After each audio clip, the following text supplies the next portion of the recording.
Ready to move in premium triplex villas at Bachapalli APR Projects. Chittoor జిల్లా పుంగనూరు నియోజకవర్గంలో 182 polling కేంద్రాల్లో web casting ఏర్పాటుకు EC ముందుకొచ్చింది.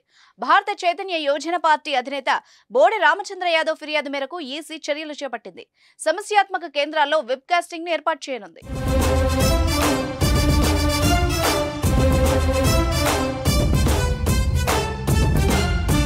వైసీపీ కీలక నేత మంత్రి పెద్దిరెడ్డి రామచంద్రారెడ్డి అధికార దుర్వినియోగానికి పాల్పడ్డారని, ఆయన అనుచరులు తిరుపతి ఎన్నికల్లో నకిలీ ఎపిక్ కార్డులను సృష్టించి దొంగ ఓట్లు వేయించారని ఇటీవల రామచంద్ర యాదవ్ ఎన్నికల కమిషన్ కు ఫిర్యాదు చేశారు.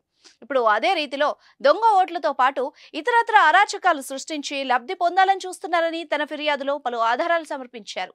పుంగనూరులో ఎన్నికలు ప్రశాంతంగా జరిగేలా చర్యలు తీసుకోవాలని కోరారు. దీనిపై కేంద్ర ఎన్నికల సంఘం స్పందించి విచారణ నిర్వహించింది. అనంతరం తగు చర్యలు తీసుకోవాలని జిల్లా కలెక్టర్ ఎన్నికల అధికారికి ఆదేశాలు జారీ చేశారు. ఈ లేఖపై స్పందించిన జిల్లా ఎన్నికల అధికారి కలెక్టర్ మోహన్ సాగిలి విచారణ జరిపి తీసుకున్న చర్యలను వివరిస్తూ సీఈఓకు లేఖ రాశారు.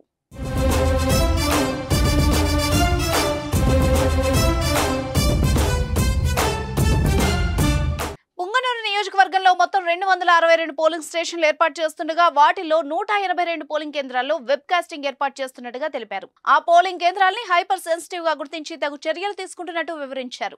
పోలింగ్ జరిగే రోజు ఆయా పోలింగ్ కేంద్రాల పరిధిలో ఎటువంటి అవాంఛనీయ సంఘటనలు జరగకుండా ప్రత్యేక చర్యలు చేపడుతున్నట్టు స్పష్టం చేశారు. ఈసీ చర్యలపై రామచంద్ర యాదవ్ హర్షం వ్యక్తం చేశారు. కేంద్ర ఎన్నికల సంఘం తన ఫిర్యాదుపై స్పందించడం తొలి విజయం అన్నారు. పుంగనూరులో ప్రశాంతంగా స్వేచ్ఛగా ఓటు హక్కు వినియోగించుకునేలా కేంద్ర బలగాలు వస్తాయని చెప్పారు. తాను స్పందించకపోయి ఉంటే మంత్రి పెద్దిరెడ్డి అరాచకాలకు హద్దే ఉండేది కాదన్నారు. మంత్రి పెద్దిరెడ్డి ఓడిపోవాలని పలువురు వైసీపీ నేతలే కోరుకుంటున్నారని తెలిపారు.